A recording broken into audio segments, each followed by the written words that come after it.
인사드리겠습니다. 노무법인 시티의 장태규 노무사입니다. 오늘은 연봉 협상에 관한 주제로 말씀을 드리고자 합니다. 줄여서 근, 태, 통, 근거, 태도, 소통 이렇게 나눠봤습니다. 이제 그러면 첫 번째 근거부터 얘기를 드리겠습니다. 이제 뭐 근거 연봉 협상을 하려면은 내가 이만큼 또 연봉을 받아야 돼요라고 생각하니까 연봉 협상을 하는 건데 그때 철저한 준비가 필요합니다. 철저한 준비라는 것은 계량화된 수치를 말합니다. 회사의 경영 방침 또는 사장님이나 이렇게 의사결정권자가 중요시하는 그 부분에 대해서 자기 업적을 맞춰서 맞춰서 근거를 준비하는 겁니다. 그리고 기본적으로 또 동종업계나 자기 경력 그리고 그 관행 시장의 프랙티스라고 하는데 그거를 잘 알고 적정 임금을 파악하는 것이 더 중요하겠죠. 그렇게 하고 자기를 통해서 뭐가 신장이 됐어요. 영업직이면 판매가 신장이 됐어요. 그러면 그거 퍼센티지로 딱 그래프를 그려서 이제 가시적으로 만들어 놓고 그래서 준비를 하시는 거 좋고 서비스직이면 저로 인해서 뭐 VOC 좋은 VOC가 이렇게 얼마나 증강이 됐습니다. 좋아졌습니다. 그리고 이달에 뭐 사원상을 받았습니다. 뭐 이런 내용들 이런 것들이 있을 거고 결국은 데이터하고 수치에 기반된 것이 철저한 준비에 들어올 것입니다. 그 다음은 이제 말씀드릴 것이 태도입니다. 태도라는 거는 연봉 협상에 있어서 얘기를 할 때 여러분들께서 너무 잘 아시는 거지만은 상대방을 존중하는 태도가 제일 중요하다고 생각합니다. 태도에서 제일 중요한 거는 듣는 거죠. 상대방이 얘기를 먼저 꺼냈으면 그 얘기를 다 들어보고 중간에 얘기를 끊지 말고 다 듣고 내 얘기를 하는 게 맞는 것 같습니다. 그래서 그 요구사항을 얘기할 때도 편안한 분위기에서 또 그리고 약간의 편안한 미소를 가지고 접근하시는 게 좋을 것 같습니다. 자칫 무거울 수도 있거든요. 연봉 협상이란 얘기를 꺼낼 때. 예, 그렇게 하고 그리고 내가 생각했던 그 수준이나 내가 생각했던 그 방식 그 수준까지 올라오지 않았다.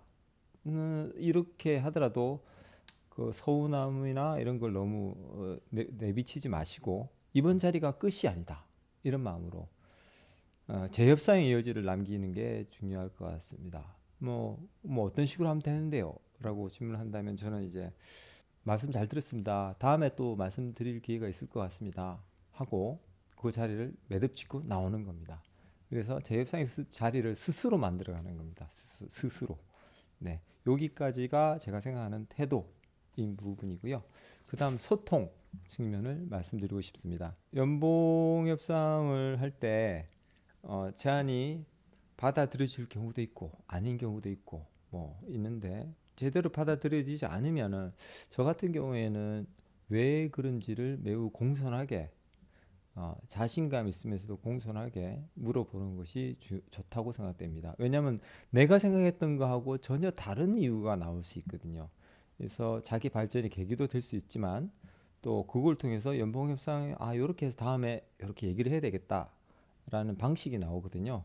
그러면 그 왜라는 질문을 매우 좀 자연스럽게 그리고 편안하게 물어보시는 게 중요할 거고 그게 만약에 그런 방식이 있을 거고 또 다른 방식은 또 이제 금전적인 이득을 원하는 것이 목적이라면 결국은 다른 측면에 뭐 꼭 연봉이 아니더라도 수당이나 성과급 이런 걸로 받을 수도 있을 거고 또는 교통비나 뭐 자기가 미혼이면 기숙사 같은 것도 내고 할 여지가 있는 부분이 있는 그런 격이기 때문에 그 상대방의 얘기를 잘 들어보면 내하고 이익관계를 어떻게 주고받으랴 라는 것이 계산이 나올 것 같습니다. 일단은 그 정도는 말씀드리고 저희 경험을 좀 말씀드리고 싶습니다. 저 같은 경우에는 이제 대기업이 있었고 공기업에도 있었고 공무원도 했었고 그 상황에서 일단 대기업에 처음에 갔을 때는 기존의 대기업도 있었기 때문에 직급을 중요시했습니다. 그래서 그쪽에서 해줄 수 있는 게 별로 없다는 수당 측면에서는 별로 이제 룸이 별로 없다는 걸 알고 G급 부분을 공략을 했었고 그래서 G급 부분을 더 맞춰서 그게 공략했던 게 또 주요했었습니다. 그리고 대기업으로 옮길 때는 기존의 대기업들을 다 경험을 했기 때문에 많은 이 사례들을 알고 있다라는 것들을 충분히 어필을 했습니다. 다른 나이나 경력이나 이런 거를 또 중요시하는 보수적인 회사에서는 그거를 전체적인 거를 맞춰줘야 되거든요. 맞춰주고 다른 부분을 이렇게 해서 직무수당 뭐 이런 식으로 해서 들고 와서 이렇게 해서 어, 저 같은 경우에는 그런 목적을 달성했었습니다. 예, 아무래도 제가 말할 때는 그래도 적정 임금을 제시를 했었고요. 그 다음에 첫 자리보다는 이제 조금 더 편해진 자리가 있었거든요. 편해진 자리가 있을 거라는 것도 알았고, 그래서 두 번째 자리에서 임금에 대한 부분들을 좀 편안하게 얘기했던 것 같습니다. 그래서 첫 번째 자리보다는 기회가 있다면은 두 번째 자리에서 얘기하는 것이 더 좋겠다라는 게 개인적인 생각입니다. 음, 그래서 요번에는 그 연봉에 관련해서 말씀드렸습니다. 근거, 그리고 태도, 소통, 예, 줄여서 근태통, 근거, 태도, 소통 잘 생각하셔서 5번, 2번 연봉 협상도 잘 이끌어 가시기를 바랍니다. 예, 이상 노무미 시티의 장태규 노무사였습니다. 감사합니다.